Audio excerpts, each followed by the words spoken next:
রাজনৈতিক মঞ্চের নাটক আবারও জমে উঠতে শুরু করেছে। জুলাই সনদ বাস্তবায়নের পথে এখন সবচেয়ে বড় অচল অবস্থা তৈরি হয়েছে গণভোটের সময় ও পদ্ধতি নিয়ে। একথা কেউ অস্বীকার করবেন না। জাতীয় ঐকমত্য কমিশনের 5 দফার সংলাপ শেষ হলো। কবে, কিভাবে, কোন আইনি রাস্তায় গণভোট হবে এ নিয়ে দলগুলোর অনড় অবস্থান অটুটই রয়ে গেল। বিএনপি বলছে জাতীয় নির্বাচনের দিনেই গণভোট, যাতে অর্থ প্রশাসনিক ব্যয় কমে এবং কয়েকটি দিন বাকি আছে এটা জানার জন্য যে ইউনূস সরকার যে সেনাবাহিনীকে পুলিশের মতো করে ব্যবহার করেছে, যারা বিভিন্ন সময় পুলিশের পাহারাদার হিসেবে কাজ করেছে, সেই পুলিশই কি সেনাকর্তাদের গ্রেপ্তার করে, নাকি তার আগে বিক্ষুব্ধ সেনাবাহিনী কিছু একটা ঘটিয়ে দেয়? এরপরও যদি সেনাবাহিনী চুপ করে বসে থাকে তবে তা দেশের জন্য মারাত্মক হতে পারে। যদি গুম খুনে সত্যিই কেউ অভিযুক্ত হন তাহলে তার বিচার হওয়া অবশ্যই জরুরি, কিন্তু সেনাবাহিনী একটি দেশের জন্য কতটা গুরুত্বপূর্ণ সংস্থা সেটি সবাই বোঝেন। তাই তাদের বিচার সিভিল কোর্টে হওয়া উচিত কিনা তা ভেবে দেখা উচিত ছিল ইউনূস সাহেবের। সেনাপ্রধান ওয়াকারুজ্জামান বারবার চেষ্টা করেছেন যে সেনা অফিসারদের বিচার যেন ট্রাইব্যুনাল কোর্টে না করে 1952 সালের আইন অনুযায়ী বিচার করা হোক। আর এই নিয়ে সেনা ক্যান্টনমেন্টে একটা টান উত্তেজনা বিরাজ করছে। আর এই নিয়ে ক্যান্টনমেন্ট তোলপাড় যে কিভাবে বিচার হওয়া উচিত, যেখানে 56 জন জেনারেলি সিভিল কোর্টে বিচারের বিরুদ্ধে, এবং সেনাপ্রধান বারবার নিজেদের মধ্যে আলাপ আলোচনা চালাচ্ছেন। তিনি একদিকে বলছেন তার ভাই সম সেনাদের প্রিজন ভ্যানে করে হাতকড়া পরিয়ে নিয়ে যাওয়া তিনি দেখতে পারবেন না, আবার অন্যদিকে সেনা দপ্তর কিছু একটা ঘটিয়ে দিতে পারে এই আশঙ্কা করছে পিনাকি বাবু। এত মাস ধরে তিনি বুঝিয়ে আসছিলেন যে সেনা কর্মকর্তাদেরকে যে কোনো বিচার, আইন, আদালত এসব থেকে রক্ষা করতে তিনি একটা নেগোসিয়েশনে আছেন তার বসানো ইউনূস সরকারের সঙ্গে। কিন্তু এখন সেনা কর্মকর্তাদের মধ্য থেকে, মানে এই তরুণ কর্মকর্তাদের মধ্য থেকেও সেই বিশ্বাস চলে গেছে। তাদের ভেতরে এই বোধ চাঙা হয়েছে যে সেনাপ্রধান ওয়াকার না পারবেন তাদের সম্মান রক্ষা করতে, না সেনাপ্রধান ওয়াকারের পক্ষে সম্ভব বাহিনীর সম্মান, ইন্টিগ্রিটি রক্ষা করা। কাজেই বাহিনীর একটা কোনো ব্যবস্থা নেওয়া দরকার, এবং সেজন্য তারা নিজেরা বিভিন্ন জেনারেলের সঙ্গে, শীর্ষ কর্মকর্তার সঙ্গে, তাদের কমান্ডিং কর্মকর্তাদের সঙ্গে যোগাযোগ করছেন এবং একরকমের তাদের ক্ষোভ জানাচ্ছেন। দর্শক, তাহলে অবশেষে কপাল পুড়ল বা সেনাপ্রধানের ওয়াকারুজ্জামানকে বাংলাদেশের সেনাপ্রধান থেকে যে কোনো সময় বাদ দেওয়ার বিদায় ঘণ্টা বেজে গেল। ওয়াকারুজ্জামানকে বাংলাদেশ থেকে বিতাড়িত করার পরিকল্পনা চলছে এবং বাংলাদেশ থেকে তিনি যে কোনো সময় পালিয়ে চলে যেতে পারেন। দর্শক, এই বিষয়ে আজকের ভিডিওটি হতে চলেছে, তাই যারা ভিডিওটি অন করেছেন তাদেরকে বলবো সম্পূর্ণ নিউজটি দেখার অনুরোধ রইল। সম্পূর্ণ নিউজটি দেখলে অনেক অজানা তথ্য জানতে চলেছেন আজকের এই ভিডিওটিতে।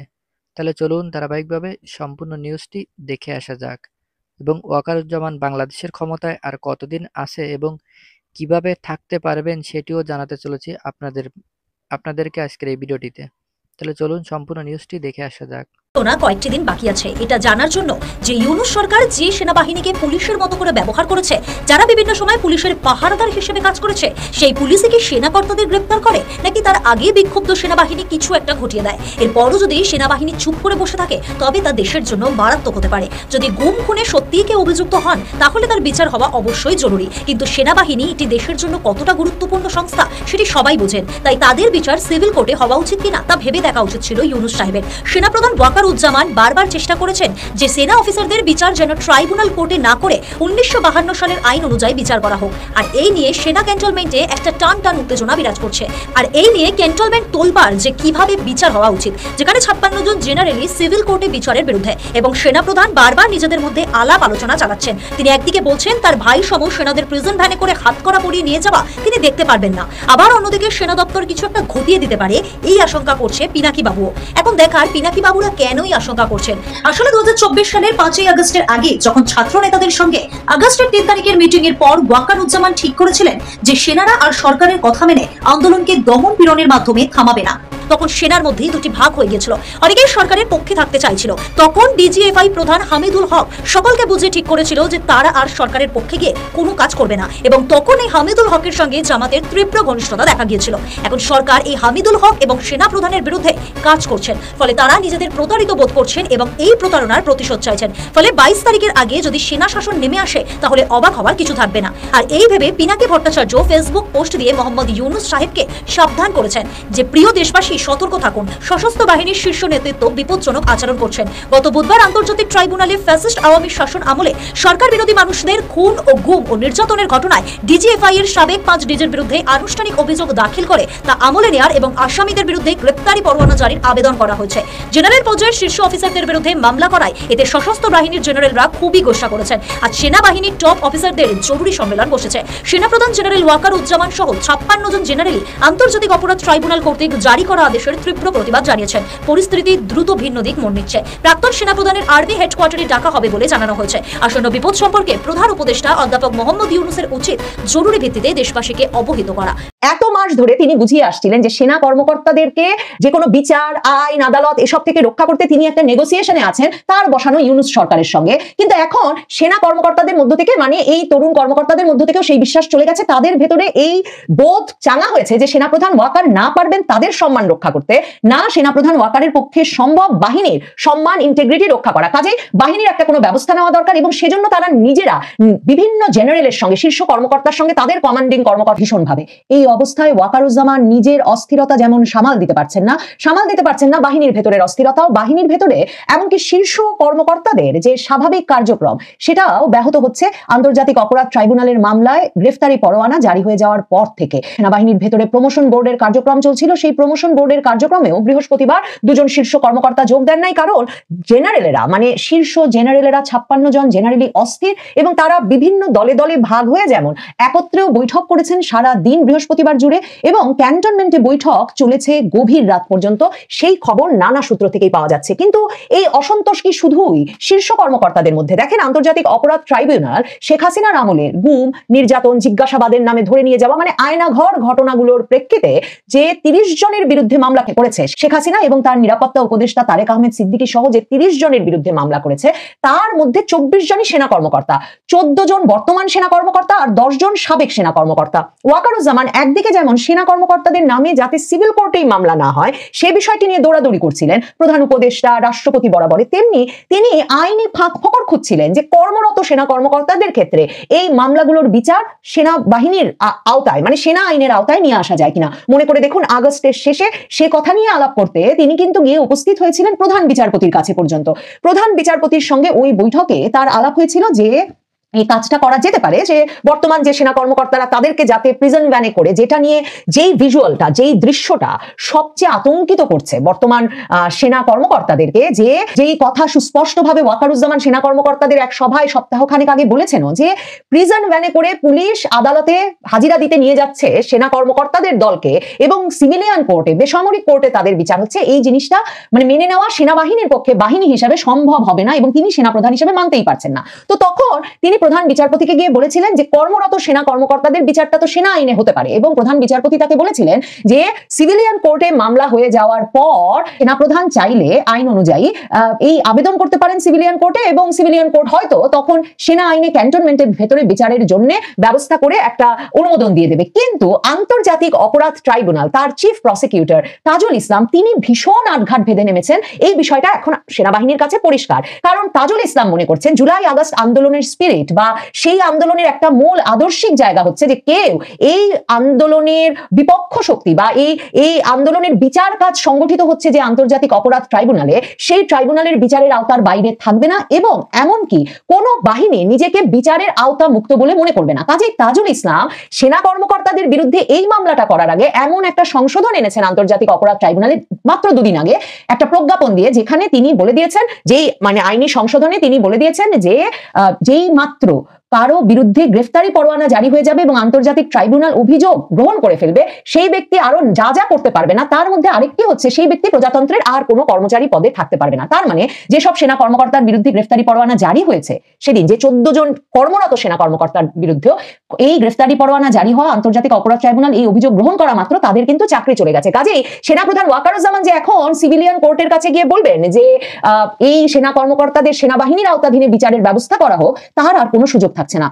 সমস্যা শুধু সেটাই নয়, সেনাবাহিনীর ভেতরে এই আতঙ্ক এখন পরিষ্কার এবং আন্তর্জাতিক অপরাধ ট্রাইব্যুনালের তরফে এই খবর এখন আসছে সেনাবাহিনীর ভেতরে যে আয়নাঘর কাণ্ডে 24 জনের বিরুদ্ধে মামলা হয়েছে বটে, কিন্তু জুলাই আগস্ট আন্দোলনে জড়িত সেনাবাহিনীর বিভিন্ন কর্মকর্তাদের বিরুদ্ধে এবং বিভিন্ন স্তরের কর্মকর্তাদের বিরুদ্ধে মামলা আসছে এবং এই কর্মকর্তাদের তালিকাও প্রস্তুত হয়ে গেছে, তাদের বিরুদ্ধে অভিযোগও প্রস্তুত, চার্জশিট প্রস্তুত, এই গ্রেফতারি পরোয়ানা জারি হওয়া এখন সময়ের ব্যাপার মাত্র। কাজেই শুধু যে 56 জন জেনারেল মানে সেনা কর্মকর্তা, শীর্ষ কর্মকর্তারা ভীষণভাবে ক্ষুব্ধ, একরকমের আতঙ্কিত, তাই শুধু নয়, সেনাবাহিনীর ভেতরের মাঝ থেকে একেবারে নিচু পর্যায় পর্যন্ত মানে মিড লেভেল থেকে লোয়েস্ট র্যাঙ্কের অফিসাররা পর্যন্ত, তারা পর্যন্ত এখন একটা অ্যাকশনের অপেক্ষা করছেন তাদের সেনা কর্মকর্তাদের কাছ থেকে। এদের একটা বিরাট অংশ জুলাই আগস্ট আন্দোলনের পক্ষে, কিন্তু এরা সকলেই মনে করছেন যে তাদের অনেকেই তো ডিউটিতে ছিলেন।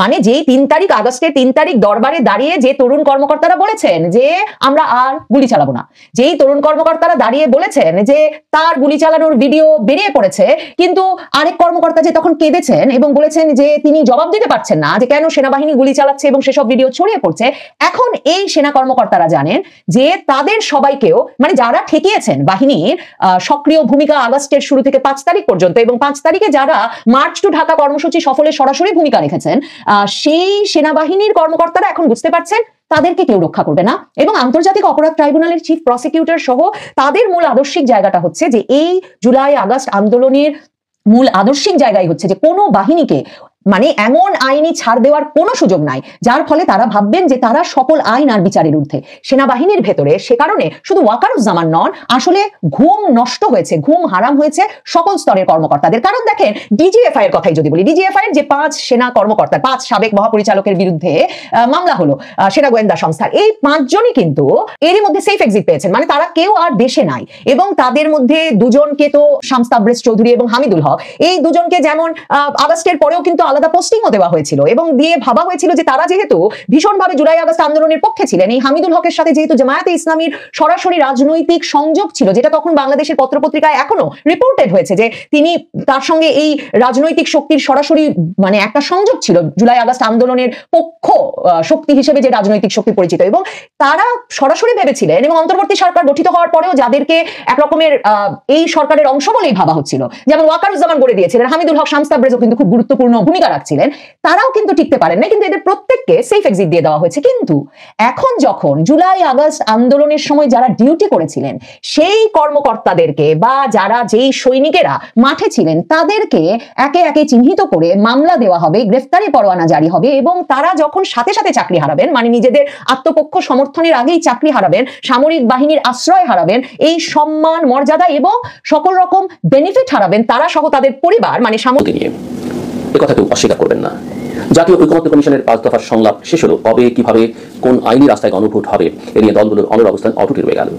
বিএনপি বলছে জাতীয় নির্বাচনের দিনেই গণভোট, যাতে অর্থ প্রশাসনিক ব্যয় কমে এবং ক্যালেন্ডার পিছয় না।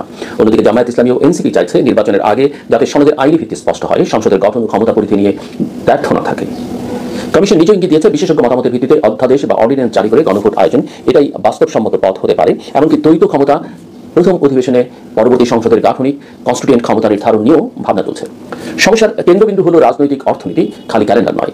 যেদিন গণভোট হবে সেদিন মূল প্রশ্ন জুলাই সনদের কোন অংশে ঐকমত্য আর কোন অংশে ভিন্নমত, এটা ভোটারকে পরিষ্কারভাবে জিজ্ঞেস করা যাবে কিনা। 2 বিন্দুর ব্যালট বা টুকিও রেফারেন্ডাম হলে একটি প্রশ্নে বৃহত্তর ঐকমত্যের প্রস্তাব, আরেকটিতে ভিন্নমত, ভোট অফ ডিসেন্ট, এভাবে ম্যান্ডেট আলাদা করে ধরার সুবিধা থাকে। এবং তার চেয়ে বড় প্রশ্ন হচ্ছে যে রাজনৈতিক দলগুলো একমত হলেই ব্যক্তি হিসেবে আমি বা আপনি যে সেই জায়গায় সহমত পোষণ করবো তার কোনো গ্যারান্টি নেই। অনেকগুলো পয়েন্ট জুলাই সনদে থাকবে, সব মত বিষয়ে আমি একমত হতে পারি, আবার না হতে পারি। সো এটা একটা বড় জটিলতা। এবং এই যে ম্যান্ডেট আলাদা করে ধরার যে সুবিধার কথা বলছিলাম আমি, এতে নির্বাচনের পর সংসদের জন্য বাধ্যতামূলক দিক নির্দেশনা তৈরি হয়, কিন্তু ভবিষ্যৎ সংসদের সংশোধনী আনার পথ পুরোপুরি বন্ধ হয় না। কমিশনের সাম্প্রতিক ব্রিফিংগুলোর সাবটেক্সট তাই, অর্ডিন্যান্সে রেফারেন্ডামের রূপরেখা, রেফারেন্ডামের প্রশ্নপত্রে এই 2 স্তরীয় কাঠামো আর নির্বাচিত সংসদের প্রারম্ভিক অধিবেশনে কনস্টিটিউয়েন্ট পাওয়ারের স্বীকৃতি। সংকেতটা স্পষ্ট, কোনো বিগ ব্যাং নয়, বরং স্টেজড ট্রানজিশন। এখানে বিএনপি, জামায়াত, এনসিপির কৌশলগত হিসেবটা আলাদা। বিএনপির পক্ষে একদিনে 2 ভোট, নির্বাচন ও গণভোট সম্ভবত সবচেয়ে সুবিধাজনক। এতে পুরনো ফার্স্ট পাস দ্য পোস্টের হ্যাবিট অটুট থাকে। পিআর ভিত্তিক ভোট অনুপাত অনুযায়ী আসন, যেটা প্রপোর্শনাল রিপ্রেজেন্টেশন, সেই বিতর্ক তাৎক্ষণিকভাবে কার্যকর হওয়ার ঝুঁকি কমে। অন্যদিকে জামায়াত এনসিপির আগে গণভোট চাওয়ার পেছনে যুক্তি, নতুন সংসদকে কনস্টিটিউয়েন্ট ক্ষমতা দিতে হলে নির্বাচনের পূর্বেই সনদের বৈধতা নিশ্চিত করা দরকার। নইলে পরে তার রাজনৈতিক দর কষাকষির হাতে পড়ে ছুটে যাবে। তাই তারা অর্ডিন্যান্স, রেফারেন্ডাম, তারপর সংসদ, এই ক্রমটাকে টেকসই রিফর্মের শর্ত মনে করে। কমিশনও যা বুঝেছে তা হলো আপাতত ঐকমত্য থাকলেও নকশার সূক্ষ্মতায় পার্টিগুলোর রেড লাইন বিন্দুতে বিন্দুতে আলাদা। এই রাজনৈতিক আইনি বিতর্ক চলতেই সেফ এক্সিট ইস্যু হঠাৎ আলোচনার কেন্দ্র হয়ে উঠেছে। এনসিপি আহ্বায়ক নাহিদ ইসলামের বক্তব্য, অনেক উপদেষ্টা বিভিন্ন দলে লিয়াজ করে নির্বাচনের পর নিজেদের নিরাপদ প্রস্থান ভাবছেন। সোশ্যাল মিডিয়ায় ঝড় তুলেছে। নাম না বলায় অভিযোগ গুরুভার রাজনৈতিকভাবে ঠিক আছে, আইনি অর্থে চলে আছে। পরিবেশ উপদেষ্টা সৈয়দ রিজওয়ানা হাসান সরাসরি বলেছেন, এ ধরনের দাবি যিনি করেছেন তাকেই প্রমাণ দিতে হবে তিনি নিজে কোনো এক্সিট করছেন না এবং বাংলাদেশই থাকবেন। প্রায় একই রকমের কথা বলেছেন সমাজ কল্যাণ উপদেষ্টা শারমিন মুর্শিদও। উত্তরাঞ্চল এনসিপি সংগঠক সার্জিস আলম আরো কড়া ভাষায় সেফ এক্সিট প্রসঙ্গ রাজনৈতিক মাঠে ছুড়ে দিয়েছেন। সরকারের দায়বদ্ধতার রাজনীতিতে এই কথাগুলো অবধারিতভাবে নতুন চাপ সৃষ্টি করেছে, বিশেষ করে যখন নির্বাচন ফেব্রুয়ারির ক্যালেন্ডারে ধরা। এখন প্রশ্ন, সেফ এক্সিট বিতর্কে কি জুলাই সনদের ট্র্যাক